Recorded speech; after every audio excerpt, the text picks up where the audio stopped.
Welcome to Changfied YouTube channel, your trusted source for latest updates across South Sudan and beyond. South Sudan is entering a tense political moment.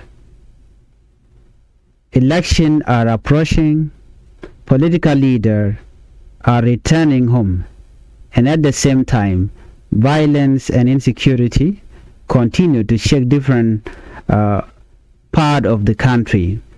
In just few days, three major stories have emerged. A political leader returned and demand election reform, and a governor called for unity in a divided state, and a county commissioner is confirmed dead after deadly violence. These events show one clear picture: a nation preparing for election but is still facing deep instability. What is really happening in South Sudan right now, and can the country move toward peaceful election in 2026 under these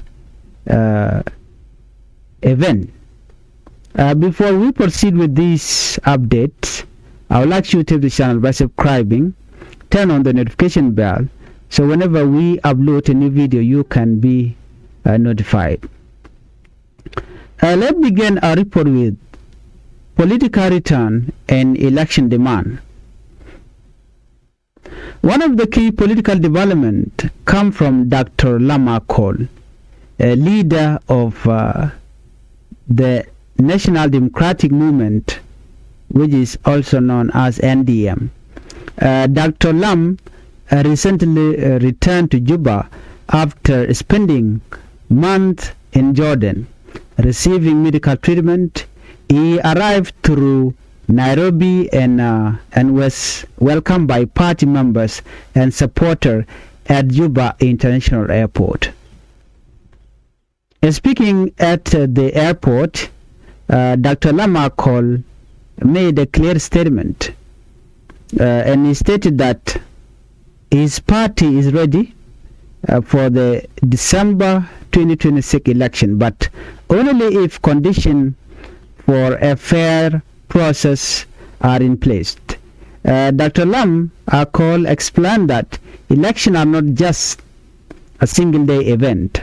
Instead, he said elections are a full process that must include preparation, fairness, and open political space. Dr. Lama Col stressed three main conditions. First one is political parties must be allowed to campaign freely. Second, he said civic and political space must be expanded so people can express themselves. And third, he stated that the National Election Commission must publish a clear election timetable so the public know what will happen and when. He said without this step, election cannot be truly democratic. He also emphasized that his party has always supported election but want fairness and structure before voting began. According to Lam, Dr. Lam also raised concern about government spending and structure. He criticized what described as a very large government system. He pointed to the high number of political positions across the country, including members of parliament, ministers, and vice president at both national and state level. He argued that this system is too expensive for the country. At the same time, Dr. Lama Col said many public workers are not being paid. According to him, some civil servants have gone for a long period without salaries. He warned that maintaining a large political structure while citizens suffer without pay is not sustainable. He called for a change in priorities. In his view, national resources should focus more on citizen need rather than expanding political offices. And then move on to our second top story.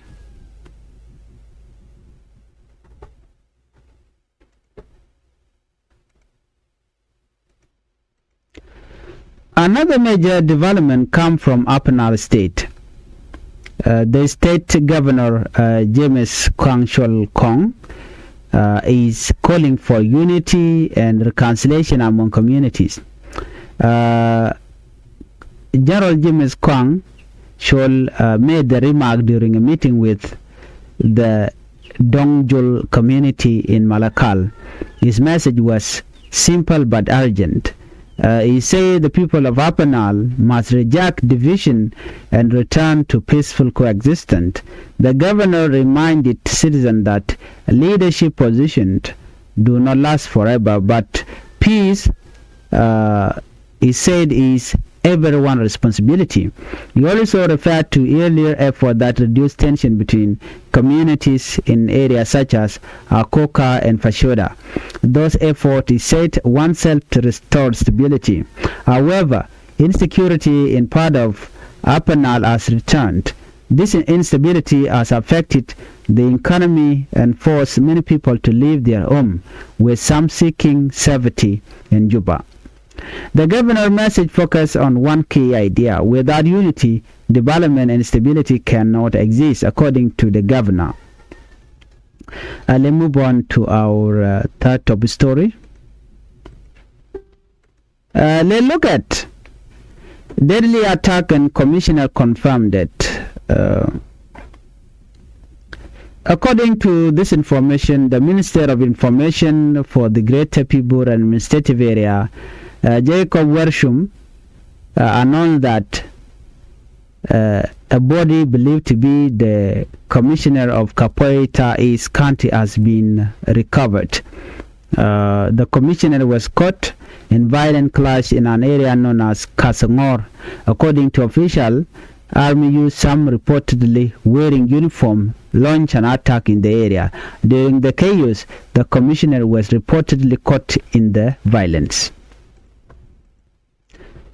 Authority say he may have been killed during what they describe as an ambush. The minister confirmed that a body was later found and is believed to be the commissioner.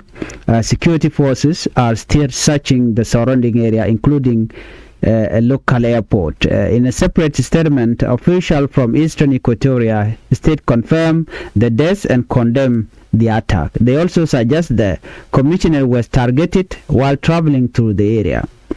Tension in the region had already been rising due to disagreement between local authorities over territorial boundaries and recent political visit. This incident has now added more pressure to an already fragile security situation.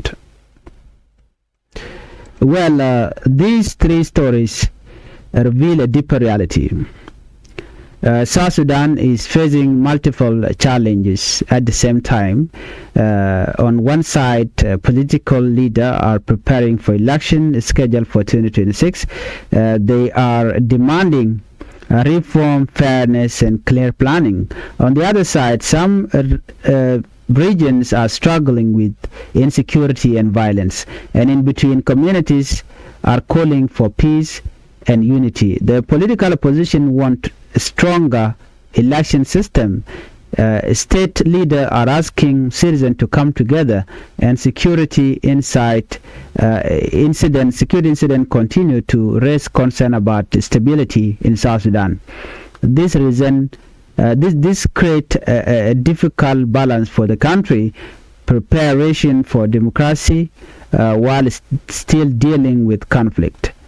Well, as South Sudan moves closer to the 2026 election, the country stands at a critical moment right now. Political leaders are demanding reform, and communities are calling for peace, and insecurity continues to test national stability. And also, international community are asking for the release of Dr. Machar, the first vice president, to pave the way for dialogue between the parties, between Salva Kiir Mayardit and Dr. Machar. The coming month will be important. They will show whether the country can build trust in its electoral process and whether unity and stability can overcome division and violence. For now, one thing is clear: South Sudan is preparing for election while still fighting to secure peace. Please, if you are new to Changfied YouTube channel, make sure you hit the subscribe button and hit the notification bell so whenever we upload a new video, you can be notified. Thank you. Let's meet on the next video.